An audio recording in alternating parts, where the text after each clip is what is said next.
I am the Mystery Stellar, and you are listening to Mystifiles. Thank you for joining Mystifiles, a place where we approach to solve the mysteries of life. Before I start, don't forget to share and subscribe. Also, make sure to hit the like button, as it does help the podcast to reach as many people as possible. Thank you so much. A question that too many have been asking, yet no one provided a clear answer to it. Why ancient Egyptians worshipped animal-headed gods? Are those gods some sort of extraterrestrials?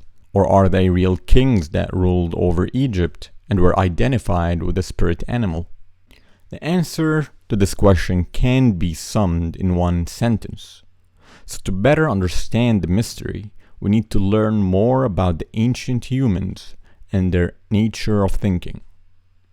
First, to assume that those animal-headed gods were real human beings that ruled Egypt is not an accurate and reliable assumption, as there is no proof of any real kings that ruled Egypt with their current names. However, there's some speculations that is not relying on evidence, so for the sake of truth, we won't rely on speculations and we will move along with that theory. To delve deeper into the nature of those animal-headed gods, we need to understand that the ancient Egyptians, like any other human beings from different parts of the world, were influenced by the forces of nature. From wind, thunder, and storms, famine, disease, and the cruelty of the jungle creatures, to death, and many other ferocious actions. So when the early human beings were evolving, they feared nature and thought of it as a god, since it destroyed their shelter, killed their family members and loved ones, and tortured them. They thought it's being angry at them, so they tried their best to please it in their mind and imagination. And that is where their ritualistic behavior came from. Each tribe were influenced by a certain aspect of nature, or by an animal, or maybe both. Then years after years of mind evolution, they started creating communal rituals on group level, whether standing in circles or burning fire, or appreciating the body of a dead animal that they were influenced by. The animals played a huge role in building the human psyche, as the first sounds that humans started imitating were the sounds of animals. Before ancient Egyptian civilization was built, humans were trying to produce sounds influenced by the animal kingdom, from birds to wolves, lions, and monkeys. Then they were influenced by the power of those animals over the soft human creature. They witnessed the brutality of those animals, how they eat one another, and how they eat the humankind. The fact that humans could not stand in a fight against those animals, they tried to impose spiritual connection in order to tame it, and that spiritual connection turned later on to worshipping that animal. Some tribes, for example, were attacked by lions, so they became more influenced by that animal and started creating worship ceremonies dedicated to the lion in hopes that their lion god can have mercy on their families. Other gods were influenced by falcons, so they started their falcon rituals in hopes that the falcon will befriend them, and that way of thinking was the stepping stone of three main beliefs. The first is animism, which is the belief that inanimate objects, plants, animals, the earth, have souls and are imbued by the divine spark. The second belief is fetishism, the belief that an object had consciousness and supernatural powers. And this belief was highly practiced by the African tribes. And the third, which is the most important for this episode, is Thotism, the belief that individuals or clans have a spiritual relationship with a certain plant, animal, or symbol. In the pre-dynastic period, animism was the primary understanding of the universe, as it was with the early people in any culture. This also is clearly understood in the Western world through the Native American teachings and was heavily practiced, but I'll be discussing the natives' history in later podcasts. So when ancient Egyptian tribes started to evolve consciously, those religions were imprinted in their being. At the point of the start of the civilization, those beliefs were brought into a broader and wider areas. So the leaders of the civilizations, being practitioners of that belief, brought with them their spirit animals that their older tribes and ancestors were influenced by the most. Every Egyptian army marched into battle divided into provinces, and each province carried their own staff flying its totem animal. Individuals also had their own totem, their own spirit guide who watched over them. The king of Egypt, for example, in any period was watched over by a falcon who represented the god Horus. So now we do understand the significance of the animal kingdom in building the psyche of the primitive human at the stepping stones of the civilization. But they didn't stop there. As the civilization started growing in different fields of human endeavors, the religion also started growing. Religion was the main aspect of the ancient Egyptian civilization, which was linked to their main science called alchemy. Not only to science, but also art, as art too started evolving and different drawings started emerging. And as we know, art demands creativity, so the human imagination started growing, and that also supported in building a more mysterious religion that describes eternity and the invisible world through imaginative ideas of life and death that later became the basis of reality. Same as the invention of a car, for example. First, it was in the invisible, imaginative, and emotional realm. Then it was brought to the physical realm by advancing it and making it part of the reality. This also applies to the ancient Egyptian religion, where it started in the imaginative emotional realm. Then it was brought to life through art, sculpturing, and drawing those animal-headed gods to make them as close as possible to the human nature by giving them a human body.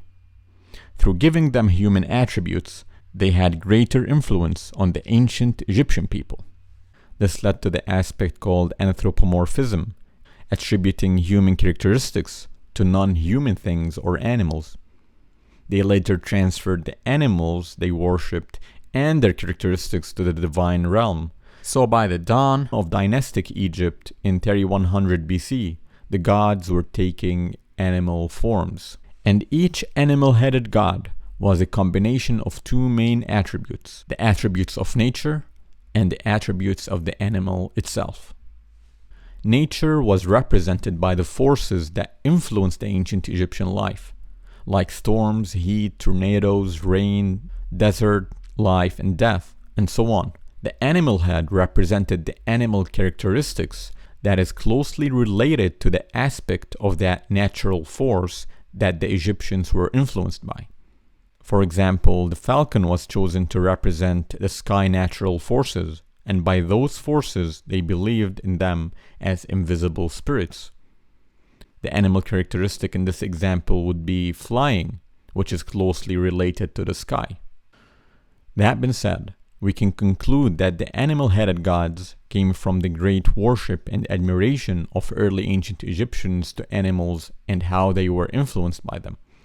So to keep their animal worship alive and rooted, they kept the animal totems and connected each animal to a natural force, or in other words, spirits. That was a combination of what truly influenced humans on Earth and made them in fear of their existence, nature, and animals.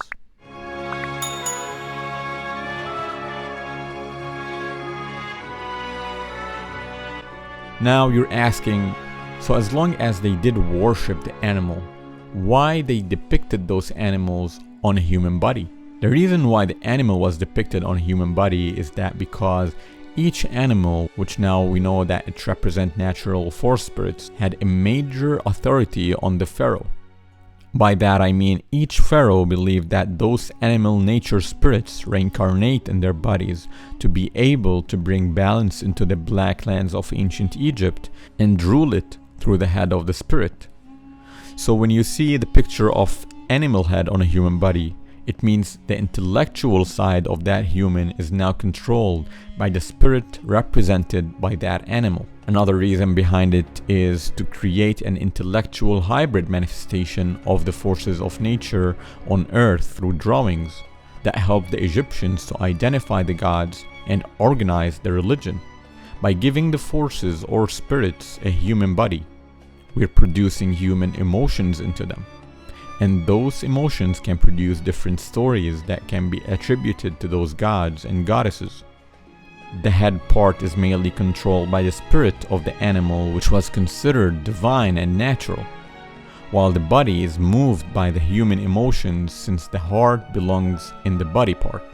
By giving those attributes to the Egyptian gods, now the worshippers can better understand and feel the invisible realms that move everything in life and death. So those godly stories were merely a way for Egyptians to understand reality through the power of human imagination and art that is rooted from their love to the animal kingdom and their fear from the natural disasters that they experienced.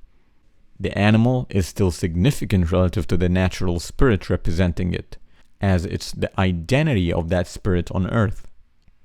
The invisible spirits which inhabited the universe were given form, shape, and names, and these became the deities of ancient Egypt. Egyptians considered the animals as a conscious doorway to the natural forces affecting them. We also explained in episode 5 the secrets of the Sphinx, which is a total opposite of what we are discussing now.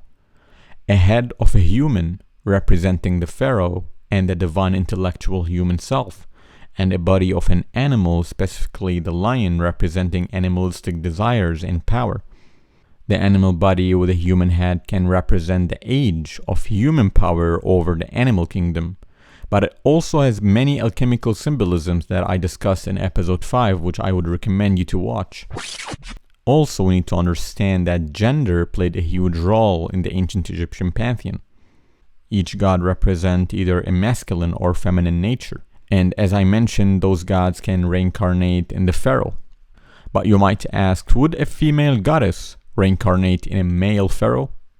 The answer is yes, same as a male god can reincarnate in female queen, as we can see in the case of Queen Hatshepsut, whom she ruled with a metal artificial beard, signifying the reincarnation of Osiris in her body to rule upon Egypt with his wisdom. Through this male and female reincarnation, the pharaoh tries to attain balance of the male and female energies in his being, which is also reflected in one of the alchemical stages of transformation, which depicts the sacred marriage of the masculine principle Sol with the feminine principle Luna, producing the divine androgynous, a representation of alchemical hermetic beliefs in dualism, transformation, and the transcendental perfection of union of opposites.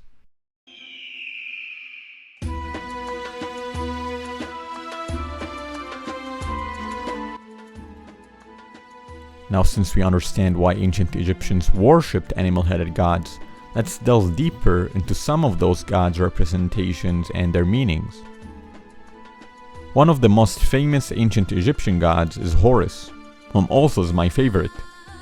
He was represented with the head of a falcon.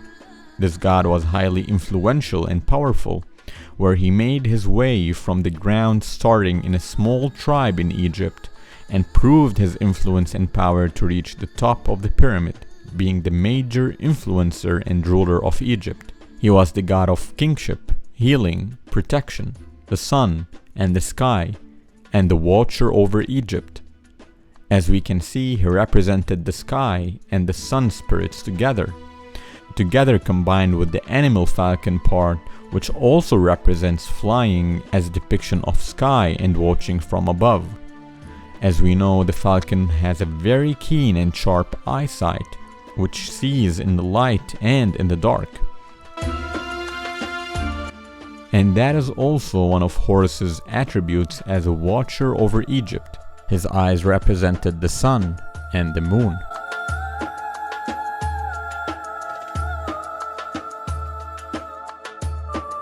Also, I wanted to add here that the winged animals in general in ancient Egypt represented the spirit as it wanders freely in the upper realms of heaven, represented by the sky.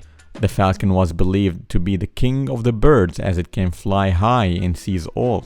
Horus was the king of gods of Egypt, later sometimes fused with Ra, the newly introduced god of the sun, as Egypt moved in the direction of monotheism.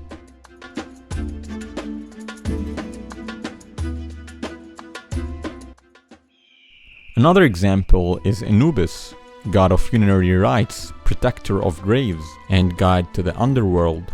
He was represented with a jackal head, as jackals were associated with death because they lurked around cemeteries and would eat decomposing flesh.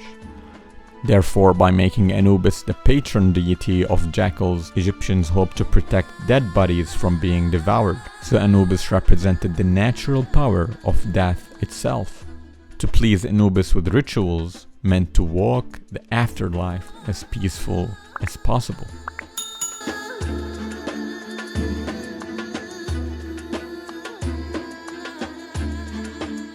Moreover, the ancient Egyptians gave great admiration to power itself, leading us to the goddess Sekhmet, which means the powerful one. She was one of the ancient Egyptian goddesses of war and healing, also known in some versions as daughter of the sun god Ra. She was the patron deity of physicians and healers, and could at one time spread disease and cure it. Equally feared and worshipped, the lioness Sekhmet was without a doubt one of the most prominent goddesses in ancient Egyptian pantheon. The reason why she was depicted as a lioness is because she was a brutal god that shed blood, war, and disease among Egyptians. And the fact that Egyptians were influenced and feared the brutality of lions in general, Sekhmet, as a feminine goddess, was given the identity of a lioness.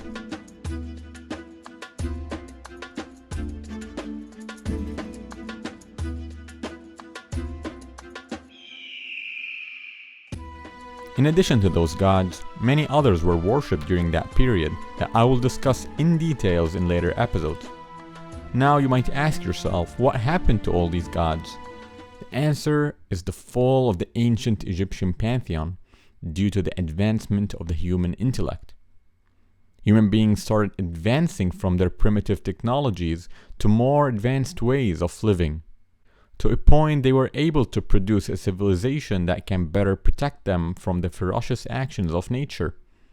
So years after years, those nature spirit gods started fading from the human consciousness, and other gods started taking their place. And by those gods I mean the Canaanite and the Phoenician gods, whom were actual humans. The power now shifted from the worship of nature to the worship of the fellow human being. And as I mentioned in one of the podcasts, in the coming of Jesus, whom was a Canaanite god worshipped in that era, who was able to take place of the ancient Egyptian gods. But humans considered him one due to the basis of the Canaanite religion, where a human can reach the level of a god through deep meditations and enlightenment, relative to other Phoenician gods like Adonis and Aphrodite, whom were actual humans worshipped for their divine talents. It seemed in the ancient days humans were discovering new talents and were easily baffled by them to a point they thought it's godly. However, in modern days we almost completely disconnected from nature to bring ourselves into the concrete jungle where humans no longer are identified by their spirit animals, rather by their favorite Android or Apple.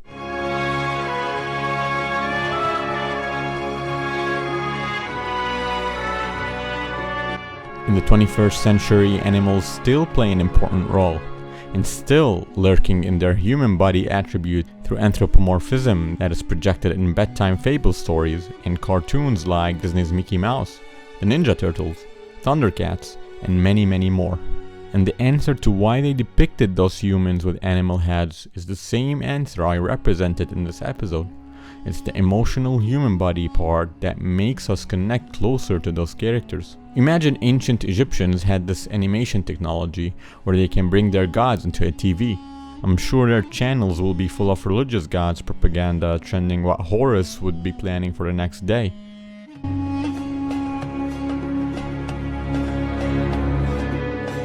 Finally, since now you understand why ancient Egyptians worshipped animal-headed gods, Stay tuned for the next episode, where I will reveal the origins and meaning of ancient Egyptian religion and how the ideology started, where you will learn why the pyramid played an important role in their religion.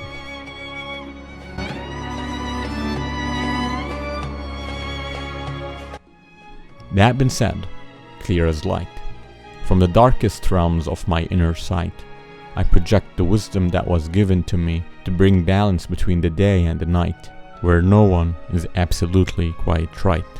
And the symphony of God continues in an approach to solve the mysteries of life.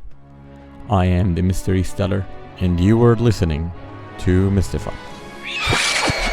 I want to give special thanks for everyone who reads part of the podcast. Also, don't forget to do me a huge favor by liking and sharing this podcast, as it does help the podcast to reach as many people as possible. And if you'd like to support me, you can do that by donating on my Patreon. I'll give you the link in the description box. Thank you so much.